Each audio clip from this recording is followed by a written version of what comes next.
What up, Bulls Nation? We've got a live CHGO Bulls coming up for y'all right around the corner. On today's show, the Action Network put together a survey of NBA fans.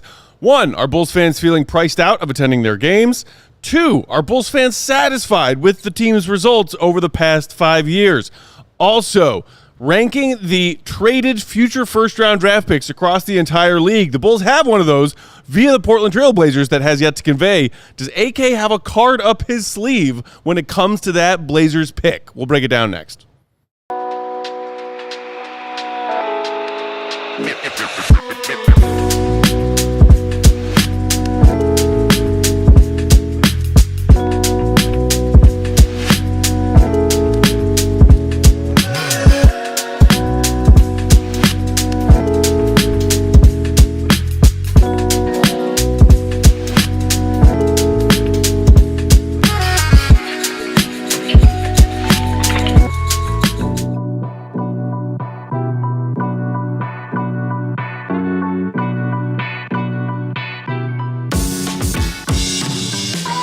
What's going on, Bulls Nation? Welcome into the CHGO Bulls Podcast. Coming to you live from our studios here in West Loop, downtown Chicago.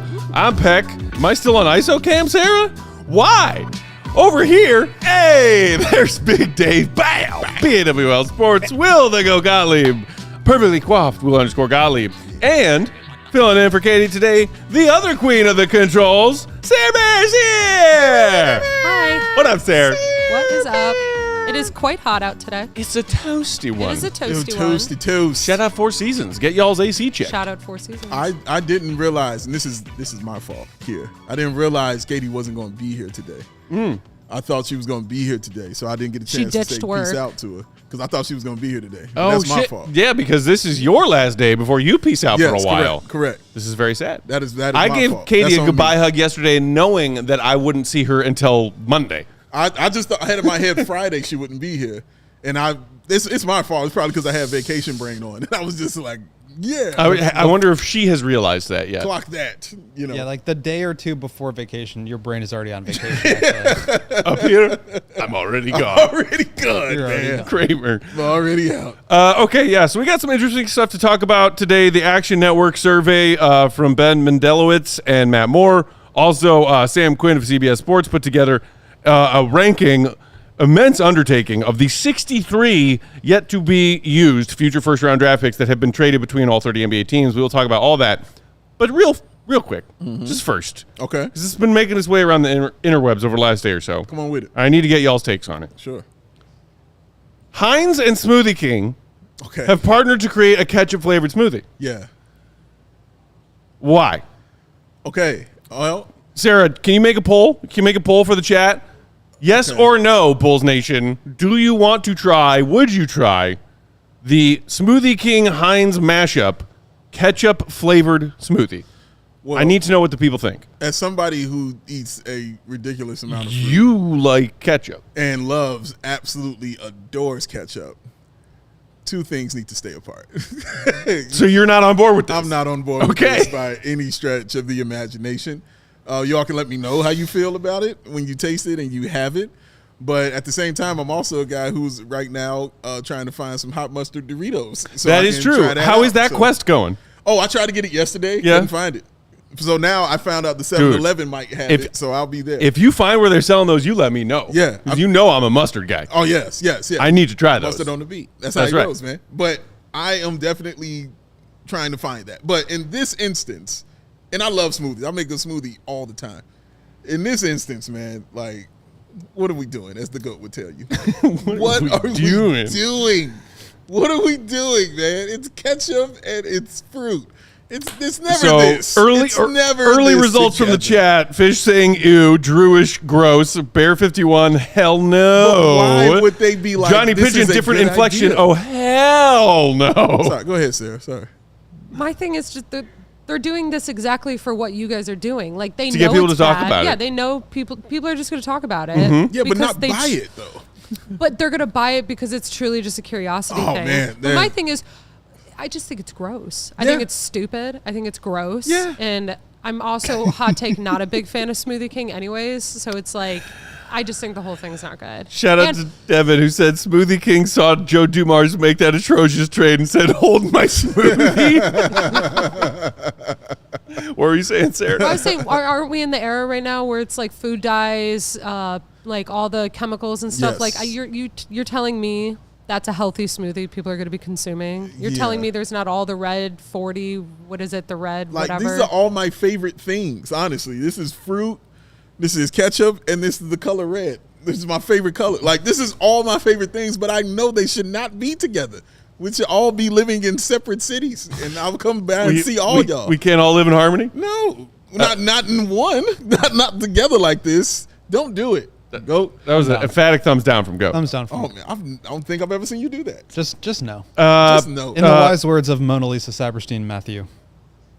Money, please? There it is. Money, please! You think this is a money grab? What? Absolutely. A ketchup-flavored smoothie is a money grab. Yeah. Yeah. because people are going to buy Sarah's- it just Sarah's because correct. of this. Yeah, it's just because people are curious. When's the last people are time mad. anybody was talking about Smoothie King and Heinz?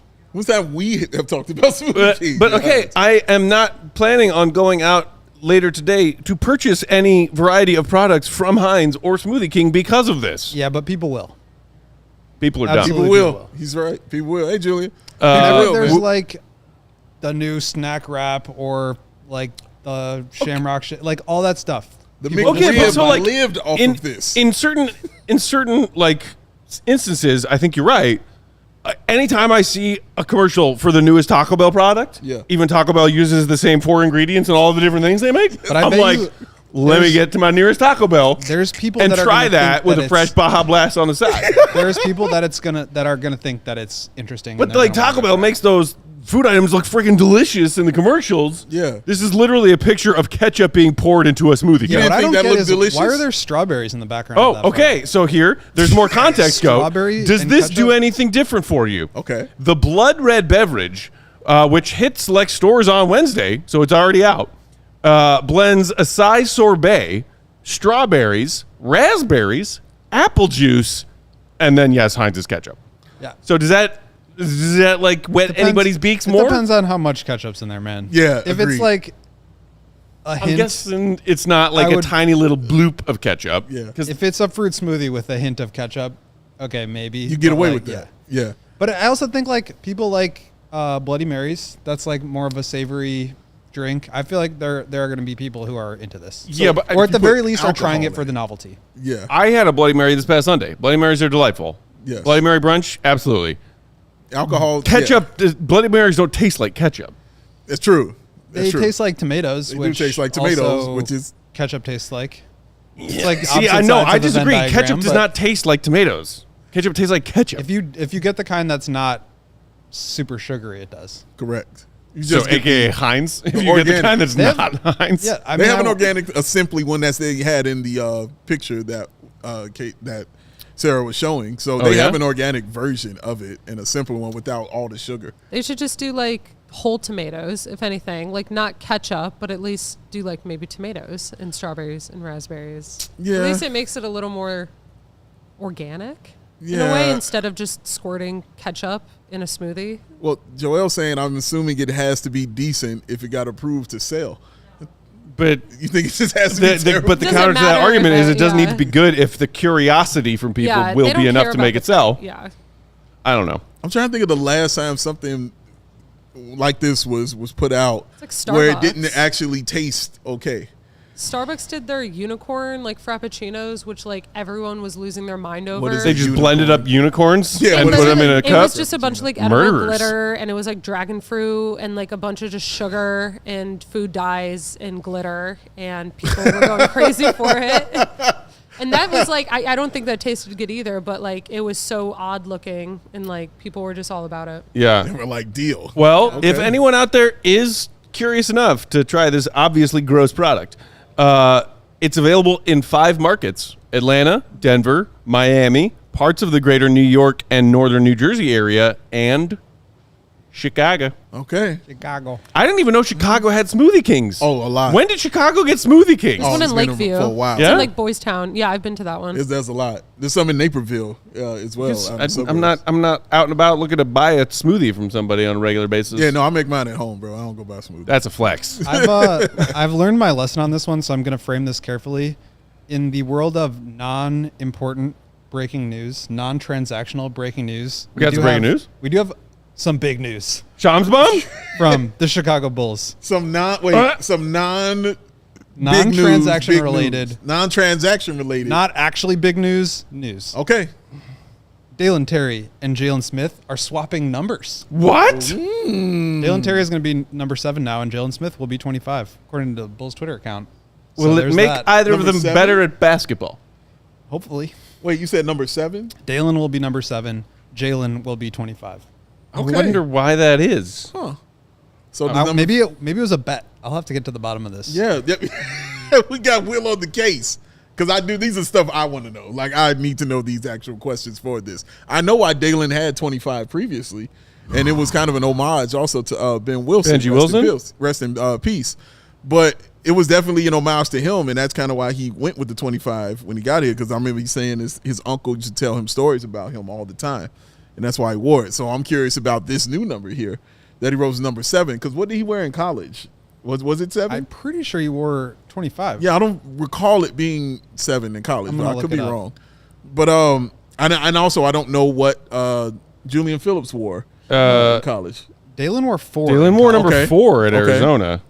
So yeah, there's something behind it for that. Jalen Smith has worn 10, 25, and 7. So he was 25 with the Pacers. With the Pacers, that was what I was For the about to last ask. couple of Yeah. years. Wow. Okay. Man, I don't remember that. Okay. And I'm going to look up his he went to Maryland, right?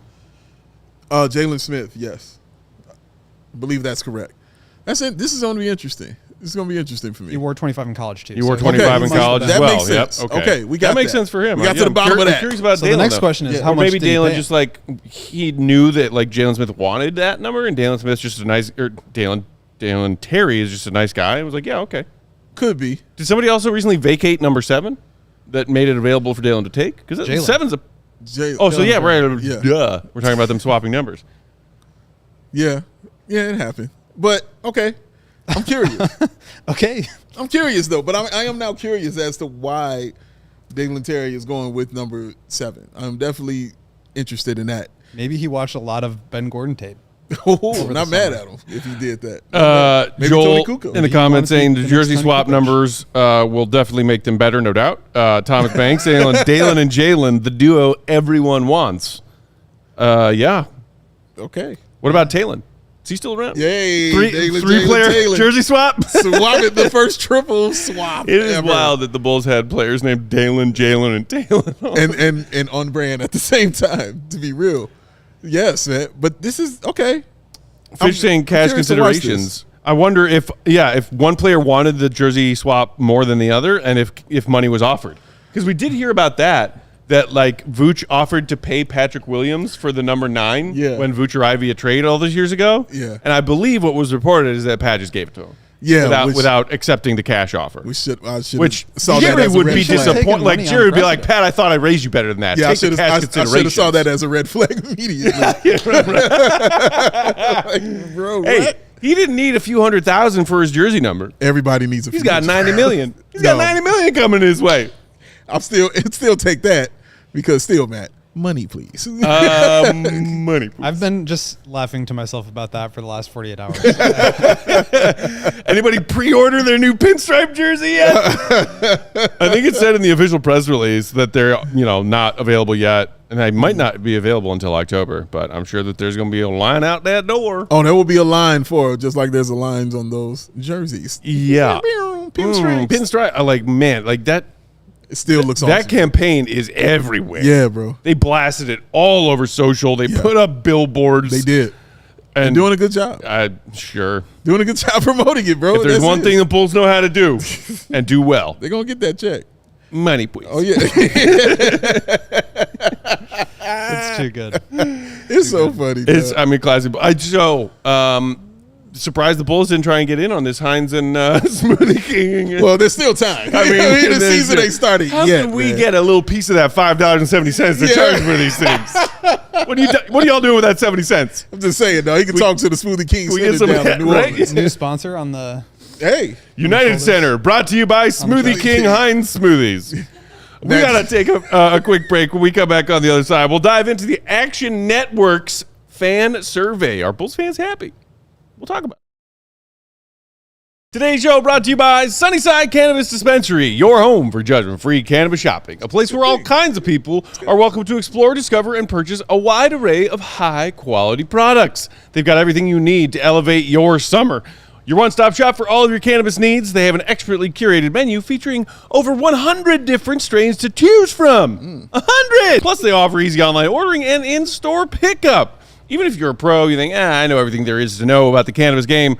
They probably have something you haven't tried before. Check out the Wellness Advisor Staff Picks collection. Plus, new strains added to their menu on a daily basis, y'all. And right now, visit Sunnyside.shop for Bright Buys every day to get 50% off your first 3 online purchases. Just use promo code HICHGO at checkout. And for returning customers, use promo code CHGO50 to get 50% off one Cresco Lab Brands item. That's Sunnyside.shop for Bright Buys every day. Only for 21 and older and Illinois Med card holders. Now, Peck, what time is it? Get out! Last minute deals. That's what's the awesome thing about Game Time, y'all. You can save up to 60% off buying last minute tickets for sports, concerts, comedy, theater, whatever you want to see. Save 6T. That rhymed. Of course, you know they got them zone deals. Of course, you know they got that lowest price guarantee, and you know they got that Game Time ticket coverage, which comes with the most flexible customer service policy in the ticketing industry, but they come with the seat views. Matt Peck's got the Burks, and he needs to know where he's going to stretch them out at. Like that, ladies and gentlemen. Oh, well, he's going to put his hand up because I need to know where the vendor is. Where are you? Where's the beer coming from? Where's the bathroom? After I drink said beer, I need to do that, then enjoy the show, and then show me the exit. Game Time, seat views, do all this stuff, ladies and gentlemen. Take the guesswork out of buying tickets with Game Time. Download Game Time magazine and use the CHGO. Get yourself $20 off your first purchase. There's a blind. I said CHGO. Get yourself $20 off your first purchase. There's a blind. Download Game Time today. Last minute tickets on price guarantee because Sam Bear, what time is it? Game time. Who? We roll along CHGO Bulls live on Thursday afternoon. Peck, Big Dave, the GOAT, and of course, Sarah Bear on the controls. All right, next item of business. Action Network put together a survey. This was done joint forces of Ben Mendelowitz and NBA senior writer Matt Moore. Did a league-wide survey of diehard fans for each team, asking 4 questions. 1, do fans feel they're being priced out of attending their team's games? 2, on average, how much do you spend when you go watch a game in person? 3, how often do fans feel let down by their team? And 4, how satisfied are fans with their team's performance over the past 5 years? They did not ask Matt Peck. You don't know that, but no, they did not. So here are some interesting results for Bulls fans specifically, reported by Moore and Mendelowitz. Sarah, if you want to throw those figures up. 49% of Bulls fans feel priced out of attending their home games. So right around half of Bulls fans who were polled. They also let them know that 11% of Bulls fans spend over $500 on average when they attend a Bulls game. 16% of Bulls fans spend somewhere between $300 and $500. 44%, so the most, spend somewhere between $100 and $300, and only 29% spend less than $100. Who are these Bulls fans who are going to the United Center and spending less than $100? I mean, you buy a nosebleed seat and you don't. And get that's it? You don't get anything to eat or drink. Yeah, I guess. That was definitely my life. Versus like if For you sure. are a family of 4 and you want tickets in the 100 level Right. and everybody gets dinner, it's like Yes, correct. easily $500, probably more. Yeah, super easily that. That's why I said they didn't ask you, Matt, for those reasons, because I'm looking at the results and I'm like, they didn't talk to my man over here about this survey.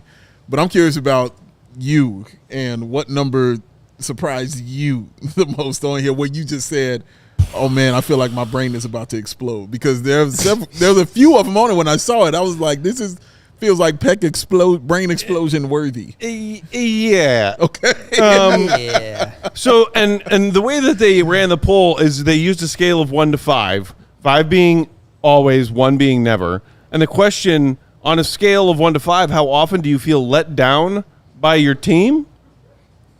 Bulls fans let down? I'm sorry. What 43% of Bulls fans don't feel let down by this team? Nearly half of Bulls fans are like, this is good. That broke my brain. There it is. That truly broke my brain. I knew it was one of them. Okay, that was the one. Well, I mean, okay. Did that number surprise you? Oh, yeah. Yeah, this whole thing surprised me. Some people love the play-in tournament, I guess. Yeah, like I was just reading it. I was just like, they're not talking to a bunch of people that are true, like maybe Bulls fans, and maybe that word of diehard is doing a lot of heavy lifting here. Yeah, because they're really going with fans who truly are like rolling with you no matter what. I don't care what they got going on. I'm going to support this team. It would be like being like for the Washington Wizards. Yeah. Having one of their diehard fans do this. They're like, whatever, the team stinks. I'm going to support them. I'm going to be with them no matter no matter what goes down. So maybe that's what's happening here. But it still was a little surprising seeing that percentage, Matt, especially that one and then the 49% that I saw also. Those two were really just surprising to me. I guess it was surprising that half of fans didn't feel let down by the results of the last 5 years, but it also kind of makes sense to me. Okay. For why the Bulls continue to operate the way that they have. If there was more fan outrage in the results that we've seen for the last 5 years, maybe they would have gone a different direction. Maybe they would not tolerate just being stuck in the play-in every year, and that they would invest in going into luxury tax or trading future picks for star players now to be good, or going the other way and, stripping it down and doing a full scale rebuild. So I think the fact that we're seeing not a lot of fans feel priced out, and fans not feeling dissatisfied with how the team is doing just tells me that the business is doing well and that they'd rather see, a competitive but not highly competitive team than go through another rebuild. I also think that when you put it into the context of not just the last 5 years, but the last 10 years, there's probably a large segment of fans that feel, and I think we hear that from people in the comments and on Twitter and stuff like that too, that aren't interested in going through another rebuild because they just did it. And so I think there probably needs to be a little bit more space between the last rebuild and the next for them to really have the full fan base's support in order to do that. And ultimately, I don't think that's the way that it should operate. Like, you should be willing to do whatever it takes to put a winning team out there. Yeah. But at the same point, like, they do have an obligation to their fan base to keep them satisfied, keep them being return customers, and clearly that is what's happening. But also, this tells me that no matter what you do, you're going to be satisfied with what I'm putting out there on the floor. So I'm like, if that's the case, then you go for it then. Yeah. Like, go try to win, because if they're like, well, no matter what, we're going to support you, how about supporting a winner? Like, I'm sure that would be some extra pride that they don't know exists yet within them, is supporting a winning basketball team. So I'm hoping that they are not looking at this and saying, hey, we're doing our jobs. This is great. I'm sure they are. Yeah. I'm sure they are. Which is why I'm leaving that for my man, Matt. But I'm saying, like, if they feel like this way and they're satisfied with this, that's a colossal freaking problem. You know what I mean? Right there. You should not see this and feel satisfied. You should, honestly, it would make me upset, as an owner, knowing what my team has done and what they've been, and the many times we haven't been over 500, and the people are still showing up and supportive of you and have got your back, and we're not putting our best out there on the floor. It's like a parent, bro. Like, if your mother or father is consistently supporting you in what you do in your endeavor, at some point in time, you're going to want to pay that off for them. Like, they're going to have your back no matter what. But at some point in time, you want to be like, look, Mom, I did it. Look, Dad, I did it. And I did it because of your support. And not because you guys were always just going to be there for me. You know what I mean? Like, it becomes a crutch after a while. And they should not be comfortable on crutches. And just before Matt goes off, because I want him to do that. I'm not saying I believe that or I agree with that. I'm just saying my interpretation of the Bulls organization's perspective is, if people aren't dissatisfied and people are still coming and showing up, that's why there wouldn't be that incentive. Yeah, but obviously I don't agree. Reminds me of the anonymous executive quote. from a column from our pal Darnell Mayberry sometime last season. Yeah. Well, it was like maybe your fans Yeah. aren't pleased with what's going on around here in the results. But Survey. look at the full madhouse every night, Darnell. Our fans are happy as clams. God damn. The fact that 49 to be exact, percent of Bulls fans said that they are somewhere very satisfied or satisfied, mind-boggling. Yeah. How? Your team has literally been at the bottom half of the play-in tournament for the last 3 years. And then the fact that the other remaining 51% is split between people, 27% of whom said, neutral. Like the last 5 years, how they doing? 27% said, and only 24% said either very disappointed or disappointed. Only a quarter of Bulls fans who were polled said, this ain't good enough. Yeah. Who are these Bulls fans? Who are these Bulls fans who are like, yeah, Not my Bulls. I'm down with it? Yeah. Not my Bulls fans. Not my Bulls. Who's with me? Who's disappointed or extremely disappointed? Because, Bulls, championship pedigree. Yeah. Speaking of signing up to get your new pinstripe jersey, it is how much abuse do Bulls fans have to take while still being like, thank you, sir, can I have another? Boy, I love getting abused mentally, emotionally. We'll see about physically. Let's see if that ever happens. I mean, if you want to talk Benny throwing popcorn, add physically abused onto the list. It is mind-boggling to me that Bulls fans are just this okay with the team being barely okay. I agree with you.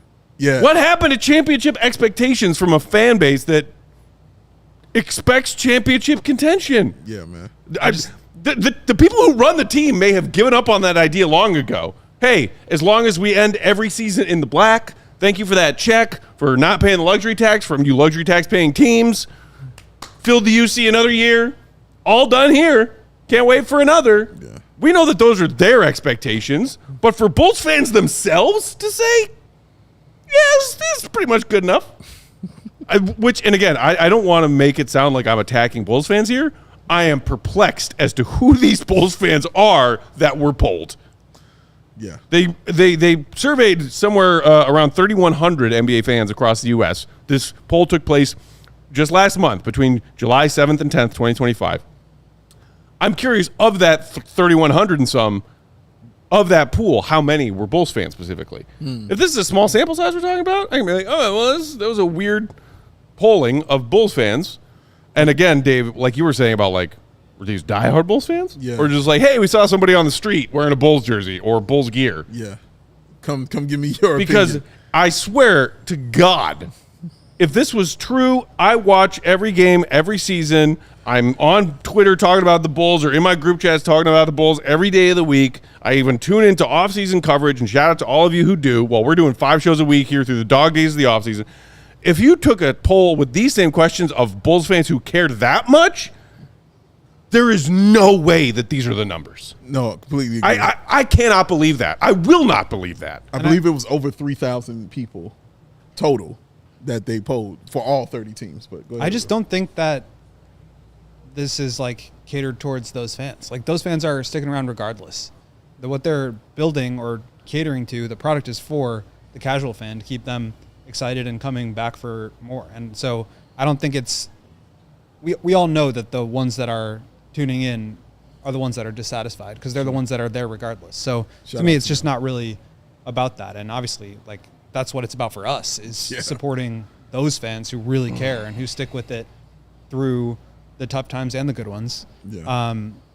But yeah, I think we talk about this a lot. I hear from Bulls fans a lot. I hear from national media talking about fans that the Bulls fans are, or the Bulls are a team that should expect greatness, that expects championships, that has that bar. And I just don't think you can say that about this team. You just can't. It's been 15 years since they were remotely competitive. It's true. You just can't. They're not that team anymore. In the 90s, sure. In the early 2000s, when they were trying to get back to that, sure, you could probably say that. Yeah. But there is nothing that we've seen over the last 15 years that would indicate to me that this team holds that as a standard. I just don't think you can say that. Yeah. And in with regard to that question of like who are these fans that they polled, Rob in the chat said, where are you going to get most of the survey done? Probably from fans who go to the game and fill out the survey. I don't know that. That is an interesting hypothesis, though, because I was just asking myself a second ago, who are these fans that they polled and how? If this was done because one of the other questions in the poll was about pricing fans out of games and attending games and on average how much you spend when you go to a game. If they did this poll with Bulls fans who go to games, that is a much bigger net to cast of how big of a Bulls fan are you? Are you here because you're a diehard Bulls fan, or are you here to have a good time? Yeah. Those are not the Because same. if that's the case, then these numbers, I think, make a lot more sense. Yeah. We got to take another quick ad break. When we come back, we're going to dive into Sam Quinn of CBS Sports' recent ranking of all the traded draft picks going on around here, what it means for AK, the Bulls, and the Blazers pick coming their way. Next, hit the like. Shirtless Wonder, what up? This ad is Baby Joey approved, ladies and gentlemen. Baby Joey. That's how he sounds. Hit it again. Baby Joey. One more time. Baby Joey. I still don't understand what he's saying. I never understood. Why? Why? I don't want to. Why I got so much money to look so dang on cool? Well, guess what? Shady Rays has set out to do something about that. They've got some awesome cool sunglasses to make you look even cooler than you already are. Those glasses are made for real life. Seriously good looking, polarized, durable, and not ridiculously expensive. Shout out to the GOAT. And here's the awesome thing. Lost and broken replacements plan. Invisibility quote. If he tosses that and they break on that invisible hat that he's thrown, guess what? Putting them right back on his face after sending that broken pair in. Wow! Fresh new pair back on his face because he's Matt Peck with the lost and broken replacements plan. Shady Rays is eyewear that has got your back. And guess what? We've teamed up with Shady Rays to bring you a very exclusive offer. Head to shadyrays.com, use the code CHGO, and get yourself 35% off those premium polarized shades. And try for yourself. The shades that are rated 5 stars for over 300,000 people, because the Shady Rays, y'all, with a razor just so shady. Today's show also brought to you by Circa Sportsbook. Whatever the sport, whatever the game. The app to bet is Circa Sports Illinois. Circa Sports is sports betting the way it should be. Circa Sports Illinois has high betting limits, low holds, and exceptional customer service featuring real human beings. I like human beings to talk to when I am in need of customer service. I don't like the bots. Get them out of here. Thanks, Circa, for having humans on your staff. Shout out. Bet on all your favorite teams in every game this season. Spreads, props, futures, even in-game betting. Circa Sports has it for you. So fun to bet like a pro from anywhere, anytime in Illinois. Download your new bookie today at circasports.com. Must be 21 and older. Gambling problem? Call 1-800-GAMBLER. Yeah. We roll along CHGO Bulls on Thursday afternoon. Thanks for hanging out with us. If you are hanging out with us, hit that like button in the chat. All right, next thing we wanted to talk about today. Sam Quinn of CBS Sports, same gentleman who does those front office rankings that freshman came out just a couple weeks ago. Yes. Giving us that great Dog Days the offseason content. Appreciate you. Arr. The newest that he just dropped is a column that he wrote called "Which Traded First-Round NBA Draft Picks Have the Most Value?" And he ranked all 63 of them. Wow. It's a lot. Bless you, sir. Crazy. Bless you. Absolutely crazy stuff from Sam Quinn. The criteria in which he and his crew judged all of these future picks that have been traded between NBA's 30 teams are protections on said picks, the point of origin, where's that pick coming from, year of conveyance, as in, like, does this convey at a certain point from a first to a second, as the Bulls-Blazers situation is. We'll get to that in a second. And then the fourth criteria, is the pick owed outright, or is it owed through a pick swap? So, again, 63 picks have yet to officially complete themselves as being changed between teams' hands and being selected. Number 36 of 63, so right around halfway down that list, is where you will find the now 2026 Portland Trail Blazers pick owed to the Bulls. Okay. The reason it is listed currently as a 2026 pick is because it is lottery protected, going back to the Lowry Markkanen and sign and trade deal. And the Blazers have been a lottery team every year since that trade originally took place. It also, if it does not convey being lottery protected by 2028, that is the year that it then conveys not as a first but a second round pick. Okay. Did I get all that right, Goat? I believe so. Boom. So this is a fascinating conversation, and it might make Bulls fans a bit more excited than I certainly am more excited than I was. Just thinking like, dude, that pick's never going to convey, and it's probably going to be a second, and AK will trade that because that's what he does. But Sam thought of a wrinkle that I had not thought about, that Goat you hadn't thought about when you threw this ranking in our chat the other day. How dare you? The Blazers have the right to swap a first-round pick with the Milwaukee Bucks in 2028. That is the interesting wrinkle here. And Sarah, if you want to put up that little mini excerpt from Sam Quinn, where he said, in 2028, the Blazers have the right to swap first rounds with the Bucks. There is no way Portland is going to risk losing that Milwaukee swap right.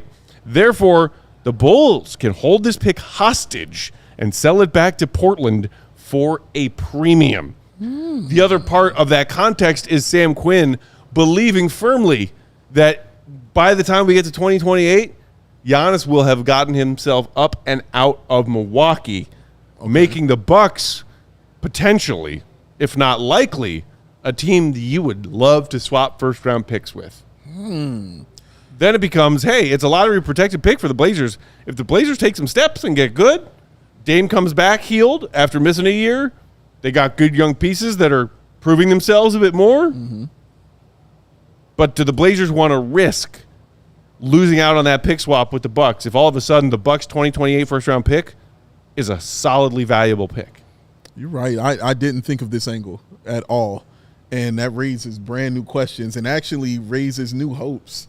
You know what I mean? Slight hopes, but still new hopes for the Bulls in this pick. Because as you said, Matt, like, I think a lot of people were feeling like you, just resigned to the fact of this is never going to convey, never going to do anything. Let's go ahead and get the second-round pick, or just get rid of it now. Do what you want to do now. But, yeah, this raises definitely some hopes. Now, and it's not insane to think that Giannis would have made a decision to move somewhere else. It's been teased for so many years. Shams did another hit on it just the other day. Yeah, like, he still hasn't made up his mind. Right. Might want to go. Right. So we don't know. Might want to go, might want to stay. He was in the West Loop just recently, and oh my God, we're getting alerts. You know what I mean? Like, guys, he's here. Like, oh my God, he's here. Like, it's that serious and that up in the air as far as what his future will be. So it's a logical hope. I'll say it like that. It's logical hope that the Bulls could still maybe walk away from this in a position of power and walk away with something from this other than a just second-round pick that just happens to convey. Yeah, I mean, what's interesting here, I guess just to break down like the pick itself. So this was from the Larry Markkinen trade, as you mentioned, and it's protected, lottery protected through 2028. So if it falls 1 through 14 in any of the next 3 seasons, the Bulls will not get it. It will go to the Blazers, and then in 2028, it will become 2028 second-round pick. If it falls outside of the top 14, so 15 through 30, in any of the next 3 drafts, then the Bulls will get it. And based on the way that the Blazers are building, another team like the Bulls who had a really strong end to the season, that has a solid young core. Denny Avdia took huge steps forward last year. They've obviously got Scoot Henderson and Shaden Sharp, Donovan Clingan as kind of their young core. They add Young Hansen to that. But you bring in Drew Holiday this year. You bring in Damian Lillard, who's obviously going to be rehabbing, but ideally and hopefully for him and the Blazers coming back next year, like, that's kind of why I've been saying I think that this pick is actually starting to pick up value. Yeah. Because there is a chance that if they continue to build, they had the number 1 defense after the break last year, if I recall correctly, this could be a team that gets into the playoffs through the play-in, or maybe is just like an outright top 6 seed in the next year or two. And so if you're the Blazers, yeah, I mean, I think that's a really good point in terms of trying to guarantee that you have that swap with the Bucks, because once you get to a certain level, and not just like you're really good, but if you're good, if you've got young players and you're drafting in the like 9 to 15 range every year, it just becomes really hard to add premium talent. And that Bucks pick could be their one chance to add another premium talent on a rookie scale contract once their core is established. After the Dame and Drew Holiday contract are up, you're going to have to pay Denny, you're going to have to pay Scoot, you're going to have to pay Sharp, you're going to have to pay Klingett. Getting another good young player on a rookie scale contract becomes even more valuable. And so I think that is a really great point made by Sam Quinn. And so I just kind of wonder, like, what would the Bulls be looking for? What would the Blazers be willing to give up in that scenario to make something happen for them to guarantee that they get that pick, but also for the Bulls to guarantee that they get something worthwhile here because, as Sam writes, they do have some leverage. So, and just to be clear, the specifics are if the Blazers don't quite get good enough in 26 or 27 to make the playoffs, and they are in the lottery still, they still hold that pick and hold that pick. But what Sam Quinn is saying is, what if by exactly the 27-28 season, the Blazers take that necessary step and become a playoff team? That is the 28 draft where they have those rights to swap with Milwaukee, but they're sending that pick to the Bulls. And then they obviously lose the rights to that pick swap. Yeah. That's the risk that Sam Quinn is talking about from the Bucks, from the Blazers side of things.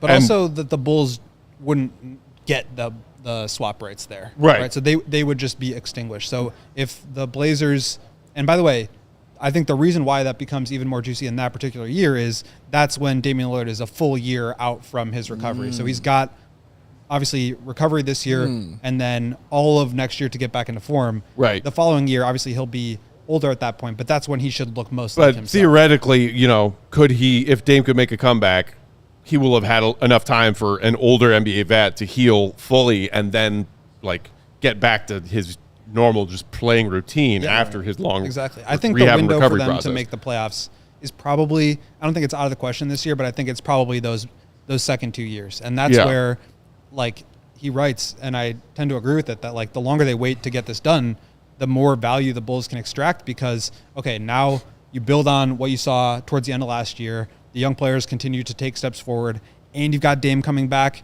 Now you're 1 year away from potentially losing those swap rights. It does become, I think, more valuable the longer the Bulls hold on. But I also think if you're the Bulls, why not try to get something done now just to guarantee it for yourself? Right. And you just mentioned the urgency. Sam Quinn also wrote, the longer the Blazers take to trade to get their pick back, the more valuable it becomes to them. They should try to get this pick back from the Bulls here and now while the price is still likely reasonable. Yeah. If they have to wait until 2028, Chicago is going to command a far steeper price to give it back. So in a vacuum, the Portland pick won't be great.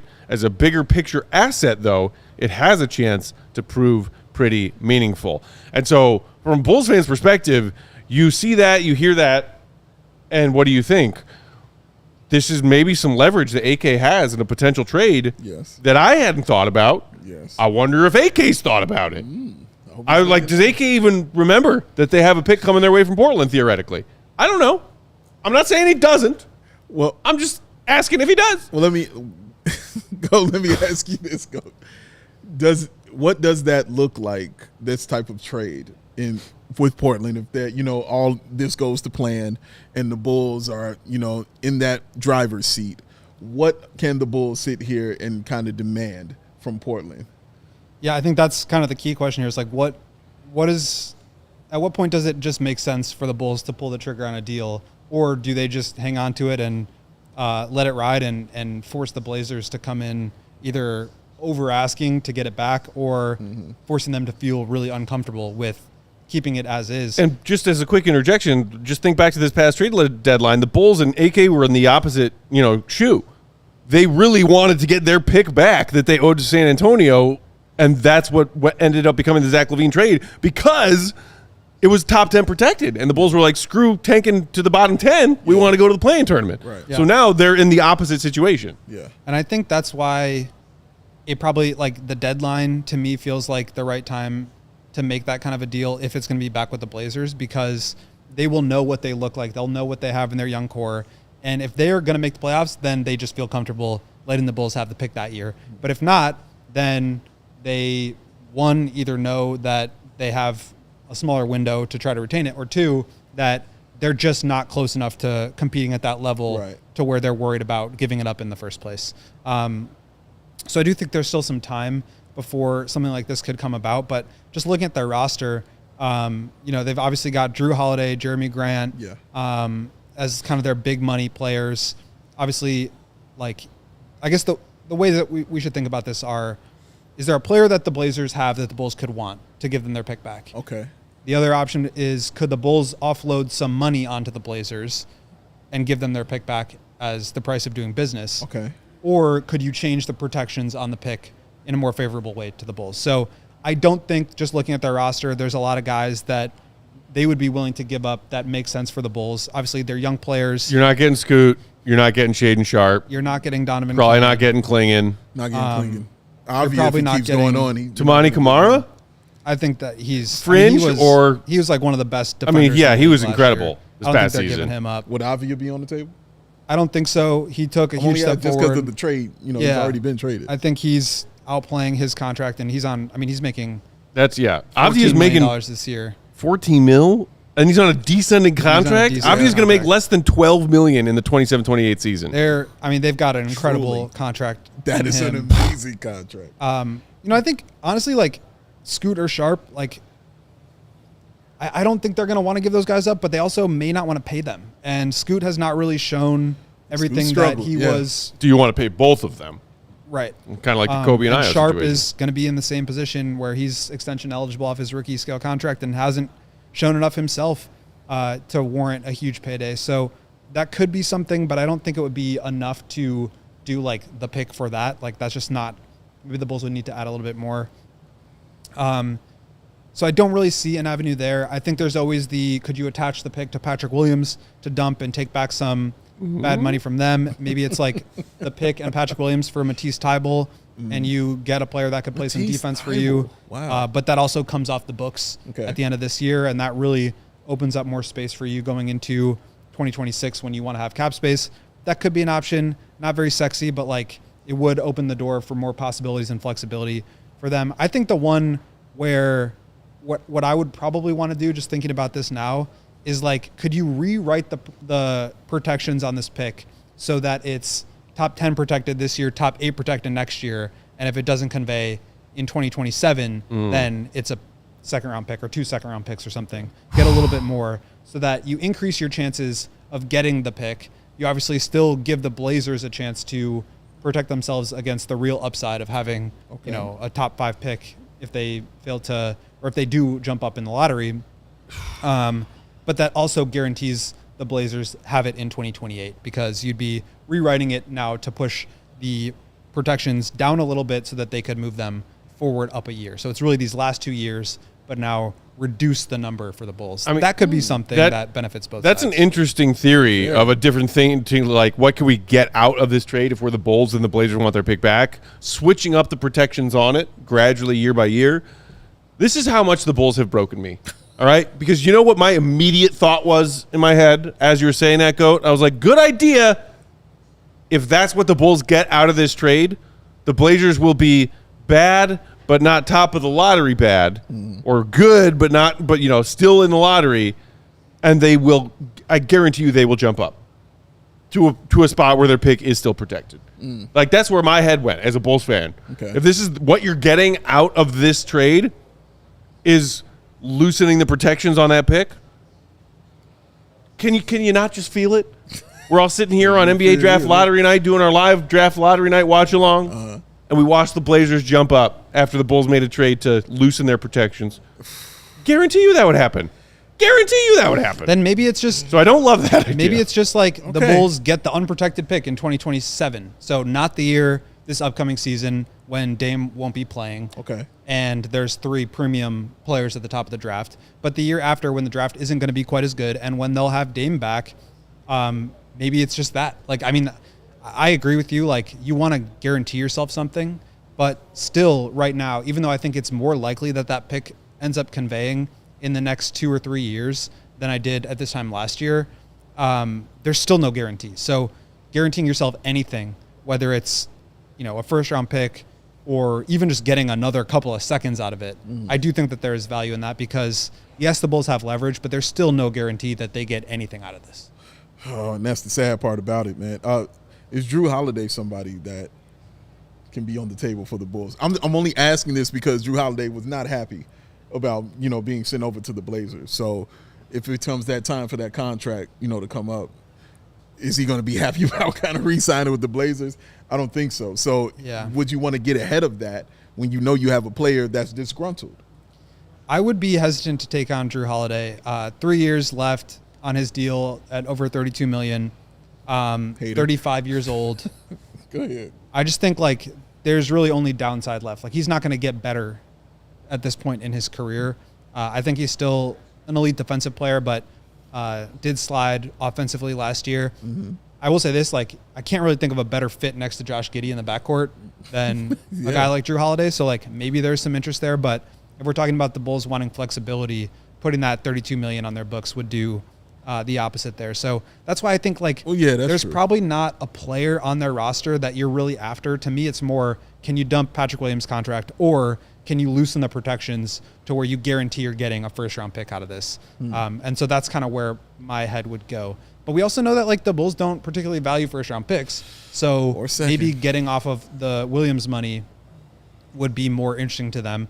And honestly, like that would not be the worst outcome to me. I think, especially if they could line it up to where you're getting additional money this upcoming offseason, like that could be useful. I don't think the Bulls are going to be like signing a max player, but can they flip or package some expiring contracts together to get a star player at the deadline? Mm-hmm. Can they, take on some bad money and get some draft picks out of it? Like there are more things you can do with cap space than just sign free agents in a free agent class that I think is quickly diminishing. There's other ways that you could use that flexibility. Bulls in a position of power is a possibility. If you have that possibility, I mean, I'm with it. And again, this all hinges on Giannis, correct? And even if they have Giannis in 2028, he's going to be, what is he now, 30? So he's going to be like 33. 33, that's still cold, bro. Like, Giannis is still going to be That'll be his age 34 season. He's a player that is completely, dominant right now, but it's very physical and athletic based as opposed to like skill and finesse. So you factor in him declining probably earlier than some other stars, but still, I mean, we're talking about a generational athlete. He's going to have a long career. Yeah. But to me, it's more 25 and 10 a game. To me, it's more, does he get hurt? Sure. And if he misses 40 games that year, you're looking at $20 million of dead money from Dame's contract on their books. You have Miles Turner, but like he's not generating wins by himself. Like they just have nothing else, and they could overhaul their roster by then. But like I just think, especially if they aren't able to put a better team around Giannis, one, you increase the chances of him leaving, and two, the older he gets, the more injury-prone guys are. Just that's how it works. And so I do think that there is some upside there on that draft pick, and that's why I think the Blazers will want to retain that pick regardless, because I think at the very least they will believe it has more upside than their own pick. Correct. Gentlemen, with our remaining handful of minutes, do you want to pivot? Because we do have a little bit of slop here from Jake Fisher. Oh, slop time? Yeah. Jake Fisher hopped on the Bleacher Report NBA app earlier this afternoon and just wrapped up, and people are starting to do their aggregation machines. So I haven't listened to this yet, but based on the aggregation I'm seeing so far, somebody I just saw was talking about it in the chat. That's why I went to see what was what. The Warriors have reached out to Josh Giddey and his camp with interest in a sign and trade. Different aggregation says the Warriors, along with 3 Eastern Conference teams, have reached out to the Chicago Bulls on a potential sign and trade deal for Josh Giddey. Aggregation station, y'all. So, as soon as we're done with today's show, we can all go give this Jake Fisher Bleacher Report live stream thing a watch. Mm-hmm. But this is not the first time that I feel like we've heard something like this from Jake Fisher. Yeah. Like there's maybe some sign and trade whispers, but like we were talking a couple weeks ago, like can the Warriors and Bulls somehow finagle a Giddey Kuminga swap? Is that possible? Yes. Here we are again. What's everybody's initial reaction to this? Just aggregated for now. Jake Fisher saying on his just recently wrapped up live stream that there's Warriors' interest in Josh Giddey still going on. I mean, it's interesting for sure. I don't feel like I've heard anything about teams being interested in Josh Giddey from an outside perspective, and that's why we've been talking about the Bulls having a lot of leverage. So for teams to start getting interested a month after free agency starts is maybe a little fishy to me. I think it's possible, but I think to me it sounds more similar to what we heard about Jonathan Kuminga wanting to go to the Bulls, which was his agent doing a lot of work about there's other teams that are interested in him. There's other teams where he would fit. Like, Warriors, you got to pay up if you want to keep him, or let's work out a sign and trade. And so to me, this is sounding, or at least feeling a little bit similar to maybe Giddey's agency or Giddey's camp starting to drum up some interest in him from other teams to put some pressure on the Bulls to bring up their offer a little bit. Which is the right move. I mean, it's that's the what they only should have play been you doing kind all of along. got. Yeah. You know what I mean? So you play the cards you are dealt, and they are definitely doing that. So I'm not mad at that being a thing. My mind goes to fit and team and, how does that work and stuff like that.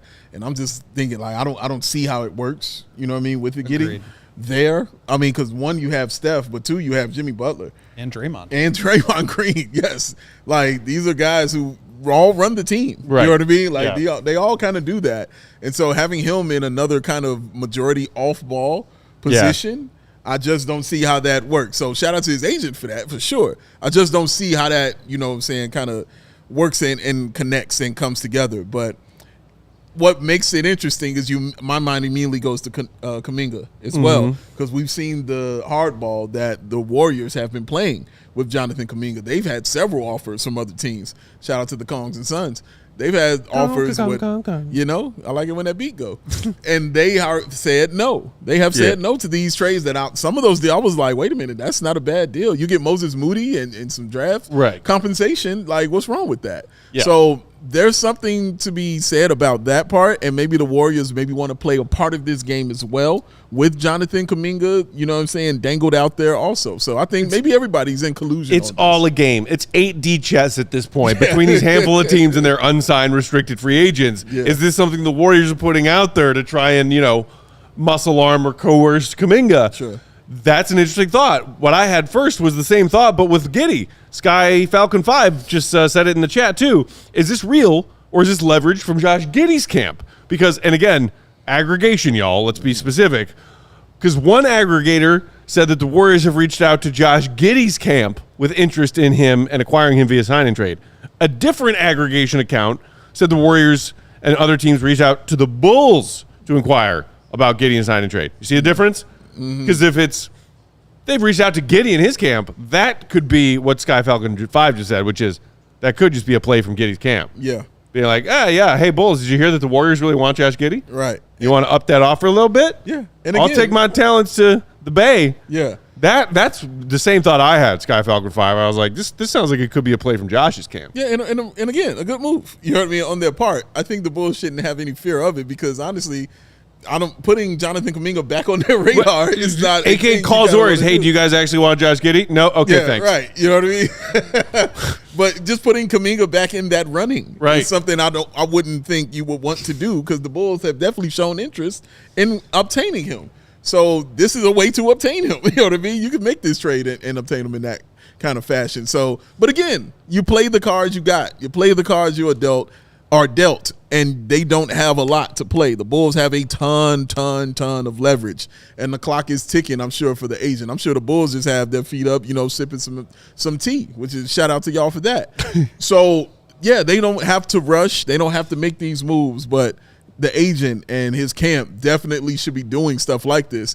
And, yeah, I think it's the right move to do if I'm trying to gain some leverage. Yeah, I mean, that's the play that they have, to your point, Dave. Like, that's all they can do. And I agree that doesn't necessarily mean the Bulls should be, like, cowering about it. Like, they should hold firm because worst case scenario, they match the offer. Right. Where they complete a sign and trade and get some value back. So, for me, like, I think I would rather have Giddey than Kuminga probably. Like, I don't think they should do a one-for-one swap unless it, like, saves them a ton of money. But most of all, I just don't really see the Warriors being interested in Giddey. They have too many non-shooting ball handlers. Yeah. They have a very specific style of play. Yes. Like, I just don't really see Giddey being a good fit in that with the other guys that they have on their roster. Now, could he be successful next to Steph if it was the two of them? Mm-hmm. For sure. But you're talking about a team that's going to have to start a non-shooting big, have Jimmy Butler, Draymond Green, and now Josh Giddey out there. Like, that just doesn't, to me, work from a basketball perspective.